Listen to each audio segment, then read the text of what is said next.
විවිධ ශේෂ්ත්‍ර නියෝජනය කරන සියලුම කලාකරුවනි, කලාකාරියනි, කලාවට ආදරය කරන ලෙන්ගතු ඔබ සැමගෙන් මොහොතකට අවසරයි.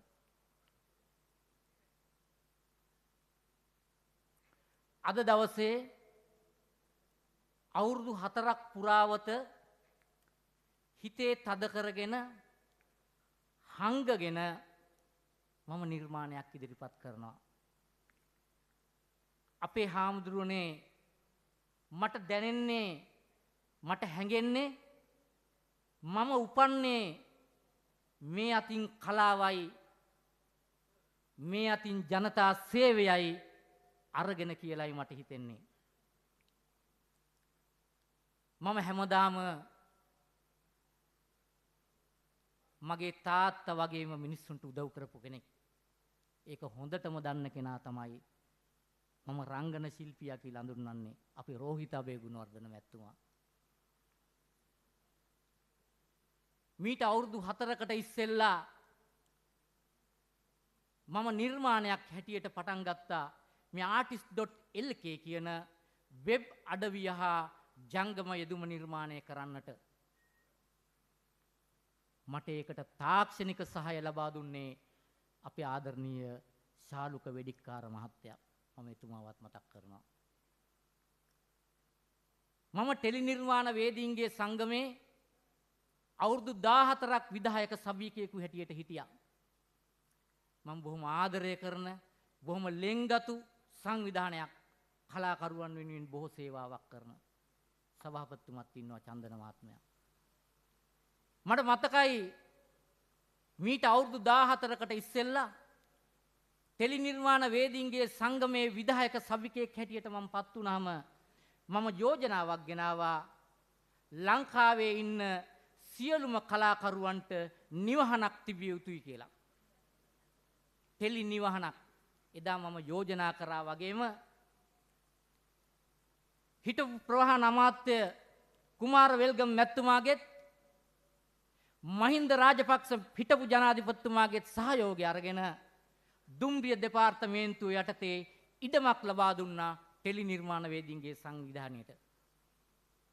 වර්තමාන සභාපතිතුමා ප්‍රමුඛ ඒ විධායක සභාව අද ටෙලි නිවහන හදන්න මුල්ගල් තියලා සියලු කටයුතු කරගෙන යනවා. ඒ වගේම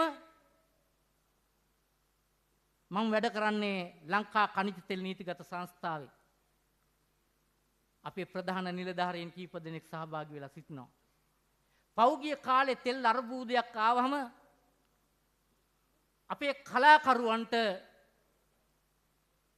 තමන්ගේ කලාවට සම්බන්ධ වෙන්න බැරි වුණොත් තමන්ට ආදායමක් නැහැ. මාස කීපයක් ඒ අර්බුදේ තියෙන වෙලාවේ මම මැදිහත් වෙලා ඉහළ කළමනාකාරීත්වයේ සහයෝගය අරගෙන ටෙලි නිර්මාණ කරන්න, සිනමා නිර්මාණ කරන්න හැම මාධ්‍ය ආයතනයකටම තෙල් ලබා දීමේ කාර්යය මාධ්‍යත් කිරීමට මැදිහත් වුණා. එවැනි කරපු සේවාවන් බොහොමයි. අපේ සුදත් රෝහණ මහත්තයා දන්නවා. උදේකාන්ත මහත්තයා දන්නවා. බන්දුල වීරක්කොඩි මහත්තයා මට නමක් දැම්මා. ජානක හාල් පාන් තෙල් දෙනිය කියලා. මට අද වගේ මතකයි. මම නළුවෙක් හැටියට රංගපාන්න තියෙන කාලය අඩු වුණාට මගේ හදවතේ තිබුණේ කලාව නිසා මම හැම කලාකරුවෙකුටම හැම මොහොතකම මම උදව් කරා. හැබැයි ඒකේ ප්‍රතිඵලයක් මට ලැබුණා.